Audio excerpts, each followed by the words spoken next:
Glück auf und Howdy aus Austin in Texas. Ich habe es ja angekündigt. Ne? Ich muss mich ein bisschen über die amerikanischen Banken hier auskotzen. Und das mache ich sehr intensiv. Also viel Spaß bei diesem Video.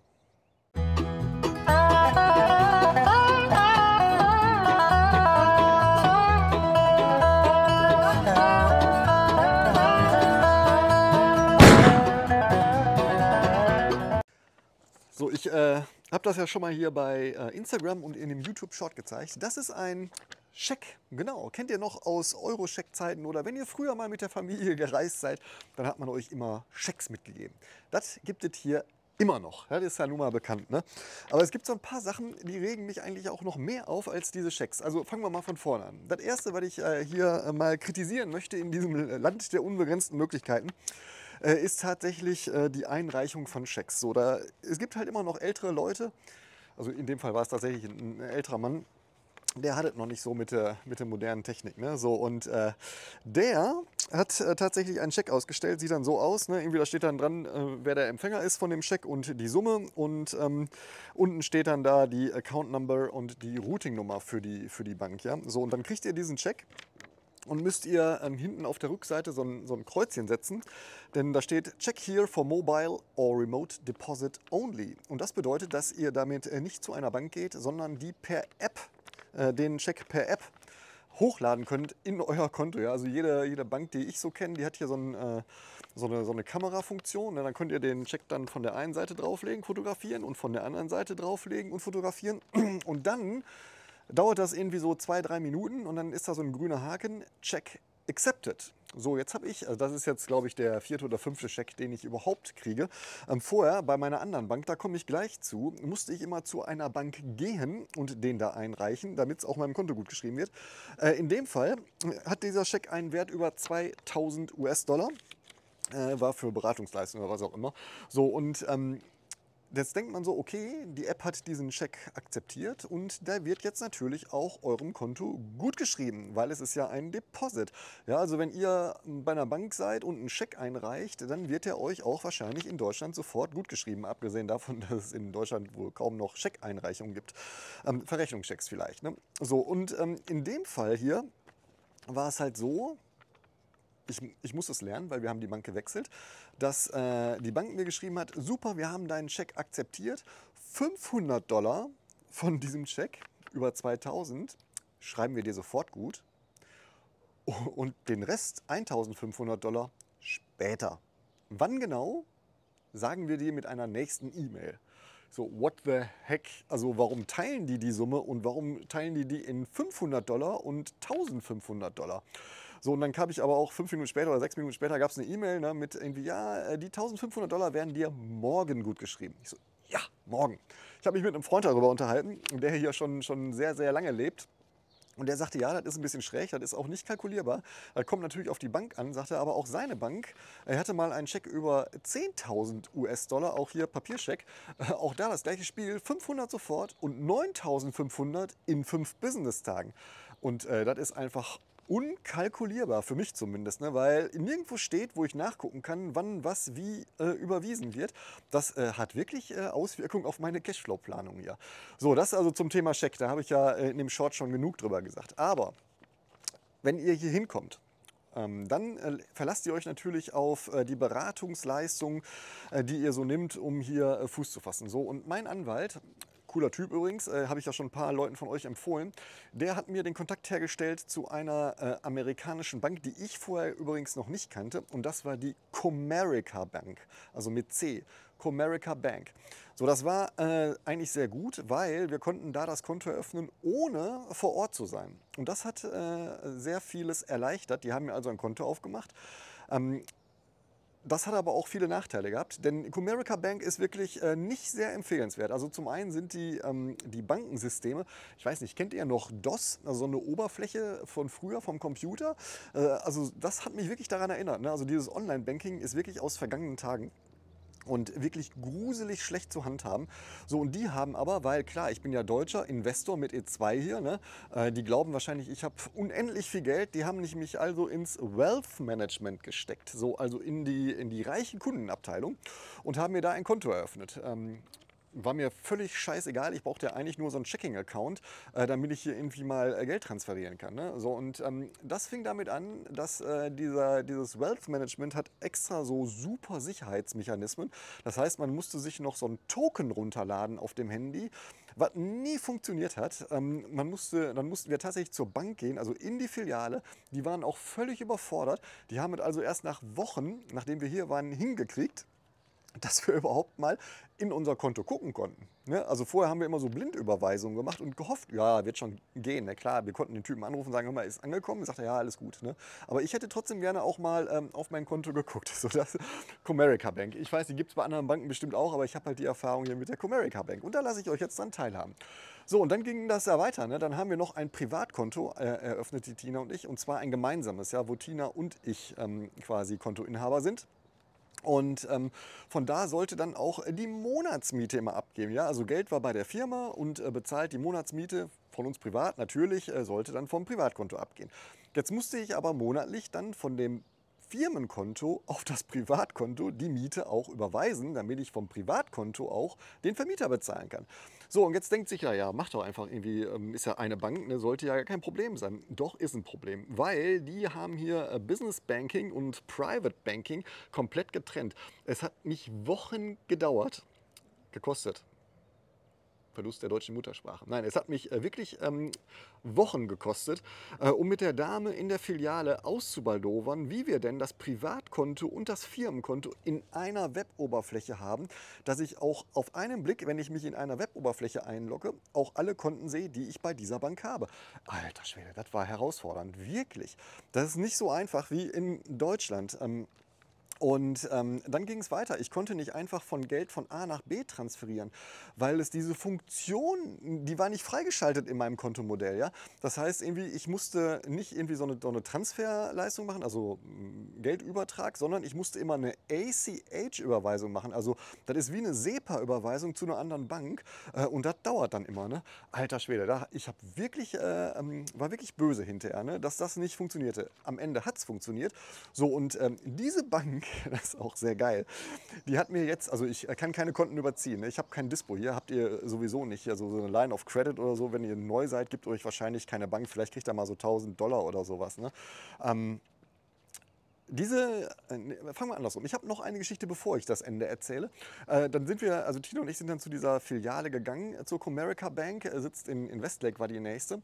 Und habe gesagt, ich sage mal, wir wollen ein bisschen Credit Score aufbauen. Wir brauchen mal eine richtige Kreditkarte. Und sagt sie, ja, ihr habt ja so einen schlechten Credit Score. Nee, ich sage, wir haben gar keinen Credit Score. Wir haben quasi 0, weil wir sind ja neu hier. Ne? Also ist jetzt schon 2 Jahre her, muss ich dazu sagen. Ne? Sagt sie, ja, aber wir können euch so eine Secured Credit Card aufmachen für euch beide. Dann habt ihr jeder $4000. Ne? Das kann sie machen. Dann habe ich gesagt, okay, dann nimm doch einfach $8000 von meinem Firmenkonto und dann packst du 4000 für die Tina auf so eine Secured Card und 4000 für mich auf die Secured Card und dann sendest du uns eine Mastercard oder was ihr da habt zu und dann kann ich so langsam Credit Score aufbauen. Das sagt sie, ja, das ist gar kein Problem, alter Schwede. Dann haben wir irgendwie so einen Stapel, weil das eine wirklich schlechte Bank ist. Habe ich schon erwähnt, dass Comerica eine wirklich schlechte Bank ist? So einen Stapel Papier ausgefüllt. In dem Ergebnis, dass sie das abgeschickt hat und 2 Wochen später schreibt die Agentur, die beauftragt haben, ja, tut mir leid, wir können dir keine Kreditkarte aufgrund des Credit Scores geben. Ich sage, alter Schwede. Das läuft wirklich, wirklich schlecht hier mit euch. Es ist ja auch eine Secure-Karte, ne? Also heißt, ich kann ja sowieso nur das verwenden, was ich vorher eingezahlt habe. Also ihr habt überhaupt gar kein Risiko. Aber weißt du, auf die Diskussion haben wir uns dann nicht eingelassen. Wir haben ja bekanntlich andere Wege gefunden, da unseren Kredit aufzubauen und Kreditkarten zu organisieren. Der letzte Akt mit dieser Bank, der Comerica Bank, war, ich habe vorher übrigens schon bei einer anderen Bank ein Konto eröffnet, weil ich schon absehen konnte, dass diese Beziehung nicht lange währt. So, und dann ruft der Typ mich an und sagt, hör mal André, das Upper Management, also die Leute von dieser Comerica Bank, die haben keine Eier.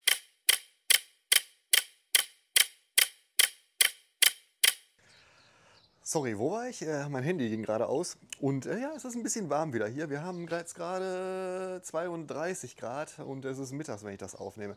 Irgendwann lerne ich nochmal, dass dieses Handy halt nur bei kühlen Temperaturen durchgehend funktioniert. Egal, was wollte ich sagen? Genau, die haben keine Eier in der Hose, weil die schieben immer alles auf das Upper Management. Da ruft er mir an und sagt, hör mal André, das Upper Management hat beschlossen, dass wir deinen Account schließen müssen. Also ihr müsst, du kündigst mir gerade mein Konto.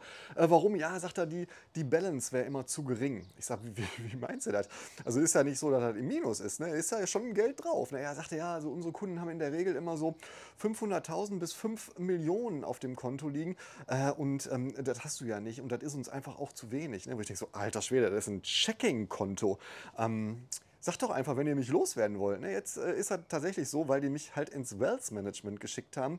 Gibt es da wohl die Regel immer so, muss so die Monatsbalance muss immer so 500.000 sein, dann ist das in Ordnung. Das ist, ich, war mir dann auch egal. Ne? Also wirklich, also ich habe natürlich nicht 500.000 auf meinem Checking-Konto von der Firma immer liegen. Ne? Also das ist ja irre. Ne? Also ich bin ja kein Konzern, aber das ist auch eine Message. Ne? Also wenn ihr hier rüberkommt mit E2, ist hier so ein Salamander, so ein Gecko, der hier mir die ganze Zeit auf den Füßen rumspielt. Wo war ich stehen geblieben? Genau, also wenn ihr hier rüberkommt mit E2 oder was auch immer, ne, und ich euch vielleicht dann vermittel an meinen Anwalt, ne, dann hört nicht auf seine Empfehlungen, was so Steuerberater angeht und was Banken angeht, weil die denken immer, wenn der Europäer hier kommt, dann ist das irgendwie eine große Firma.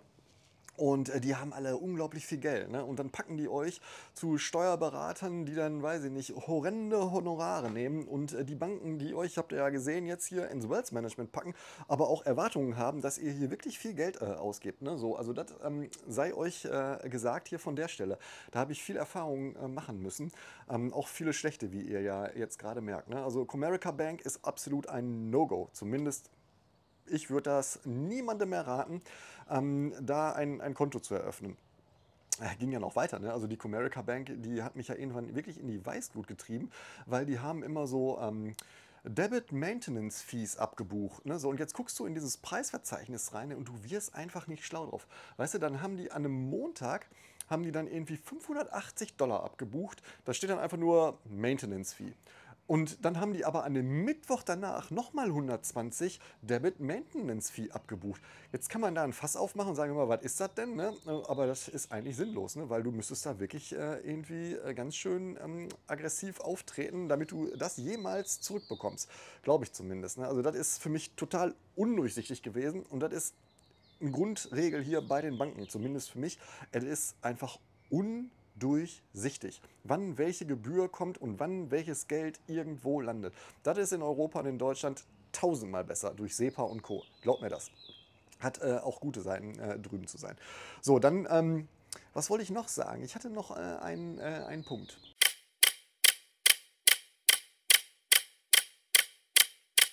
So, dann ist ja noch so, wir haben das Konto natürlich gewechselt, dann sind es bei einer etablierten Bank, weil aus bekannten Gründen mir das nicht gefallen hat, was diese Comerica Bank da gemacht hat. So, und das ist wirklich tausendmal besser. Also das Online-System ist super, die Oberfläche ist mega. Ne? Es gibt so viele gute Funktionen, die auch wirklich brauchbar sind und funktionieren. Ne, flieg ruhig hier drüber, Hubschrauber, kein Problem. Und wartet.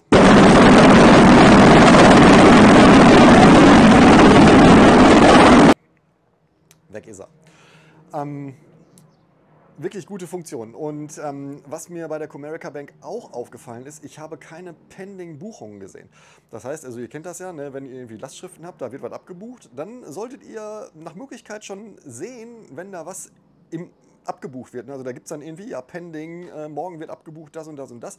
Das gibt es bei der Comerica Bank überhaupt nicht. Ne, also da gab es dann irgendwann mal so, ich sag mal, wollte AT&T und so nicht abbuchen bei uns. Ja, haben die dann auch auf einmal, ne? Irgendwie, und ich sage, ja, aber ich sehe gar nichts an Pending Bookings hier. Das ist dann, also wenn du dir da nicht aufschreibst, wann welche Buchungen sind, oder einfach ganz viel Geld auf das Konto packst, dass dir das scheißegal ist, habt ihr da hier teilweise ein Problem bei der Bank jetzt. Bei der anderen ist das nicht, bei der neuen. Das läuft wirklich gut. Ich sehe sogar Pending Bookings. Das ist ein Meilenstein. Ja, in Deutschland nicht, hier schon. So, und auf jeden Fall diese neue Bank geht ja weiter. Ne? Die ist jetzt auch nicht perfekt, weil die hat die Möglichkeit, natürlich auch Kreditkarten zu akzeptieren im Businesskonto. Das konnte die Comerica Bank übrigens auch nicht. Zumindest muss man da horrenden Aufpreis bezahlen, damit man den Kunden auch einen Link geben kann oder einen Zugang geben kann, um Kreditkarten zu akzeptieren. Die machen das so, das heißt Quick Accept. Jetzt könnt ihr googeln, welche Bank das wohl ist. So, und die heißt Quick Accept. Also Quick heißt ja schnell. Ne? Und jetzt würde man erwarten, alter Schwede, wenn der Kunde dir die Kreditkarte gibt und du die in dein Banking da einhammerst, dann ist das quick, ne? Also dann ist das auch sofort da. Ja, Pustekuchen. Habe ich auch gedacht. Ey, Quick Accept, meine erste Buchung. Also ich habe eine steilende Rechnung, ne, und ich gebe dem Kunden ja immer die Wahl. Also bis 4.000, 5.000 Dollar erlaube ich Kreditkartenzahlungen, ansonsten ist mir das zu teuer, ne, weil da geht natürlich auch ein Prozentsatz ab für die Kreditkartenausgeber, für das Kreditkartenausgebende Institut. Gibt es halt so ein bisschen Prozente noch. Das kann zwischen 2 und 4% sein. Ne. In der Regel ist so 2,5% wird da abgebucht oder einbehalten. Ne, so. Das heißt, der kriegt einen Link, so einen Zahlungslink, da kann er draufklicken, dann kommt er auf meine Bank, kann da seine Daten eingeben und per Kreditkarte bezahlen. So einfach ist das. Ne? So, ähm, denkt man, so einfach ist das. Ist auch einfach. So, die erste Zahlung kam. Ich habe gesehen, es waren irgendwie 3.000 US-Dollar. 3.000 US-Dollar habe ich mit diesem neuen System dann versucht zu verbuchen. Und ich muss schon wieder lachen, weil das einfach so schräg ist.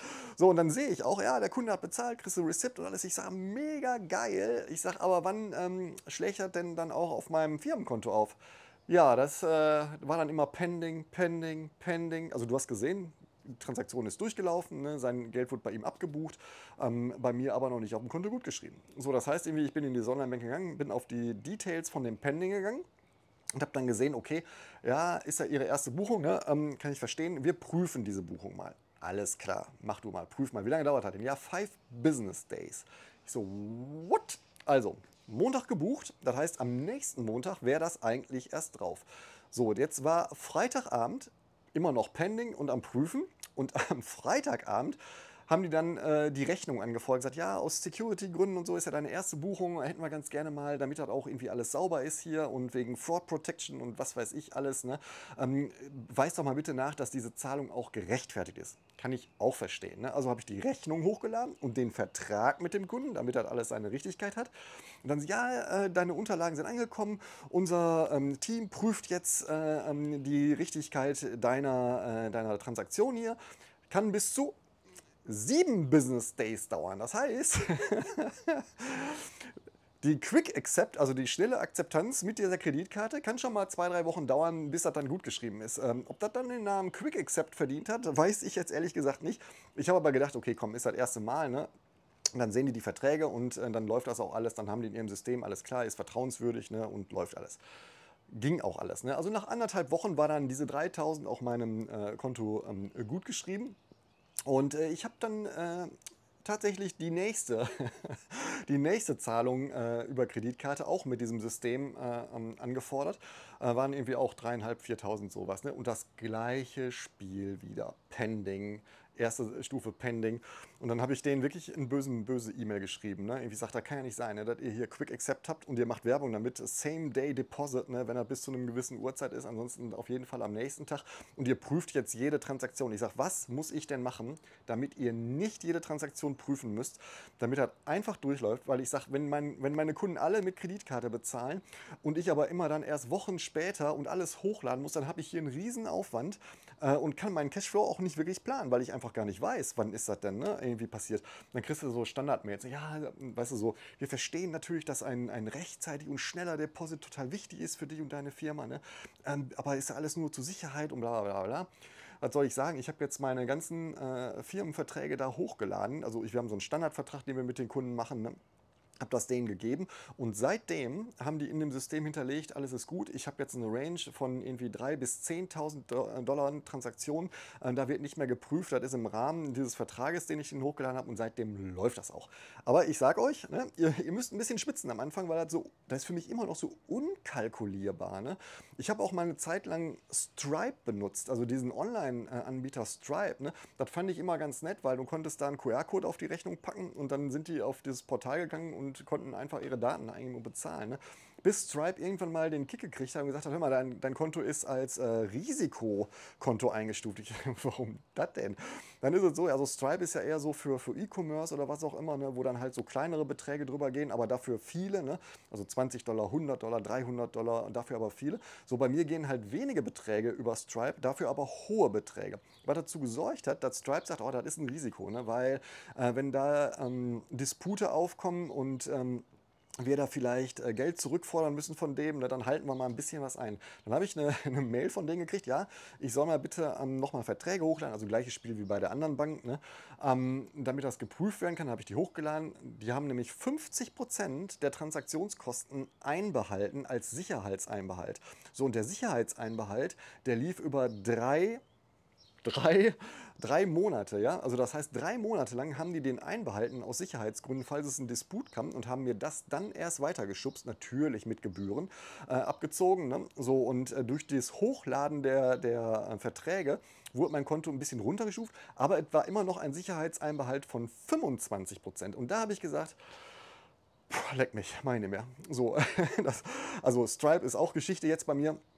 Ich nehme nur noch diese eine Bank, das läuft ich jetzt ein. Aber ich will, also die Message ist eigentlich, ihr könnt euch echt am Anfang hier ärgern, wenn ihr noch nicht in so einem System drin seid, wenn ihr noch nicht geschnallt habt, wie das hier so geht. Ne? Also Cashflow-Planung ist wirklich anstrengend hier. So, ich will euch nicht abschrecken, ne? Aber der Bankensystem hier ist wirklich teilweise sehr, sehr hinterwäldlerisch, wenn man mit einer europäischen Brille da drauf guckt. Ne?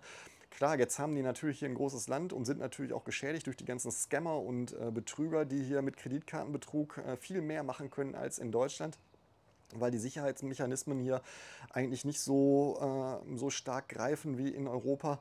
Aber letztendlich hat mich das ganz schön viel Schweiß und Blut gekostet, denn es ist ja nicht so, dass wir auf Geld sitzen und sagen, ja, ist mir scheißegal, ob der Kunde jetzt 2 Monate oder so nicht zahlt. Oder wenn der Kunde bezahlt hat, ist mir egal, ob die Bank das in 3 Monaten erst auf mein Konto packt. Das ist nicht so. Ne? Also wir brauchen auch ein bisschen Cashflow hier. Ne? Das ist tatsächlich so. Ja, so, das wollte ich nur mal loswerden. Ich schiebe direkt ein Video hinterher und das wird sehr fettig. Das kann ich euch versprechen. Also schön, dass ihr dabei seid. Dieses kleine Einschubvideo über Bankensysteme in den USA. Ich brauche jetzt erstmal irgendwie, was trinkt man jetzt? Holundersaft oder Lavendelduft, irgendwas, ne? Damit der Blutdruck wieder runterkocht. In diesem Sinne, schön, dass ihr dabei seid. Bis demnächst.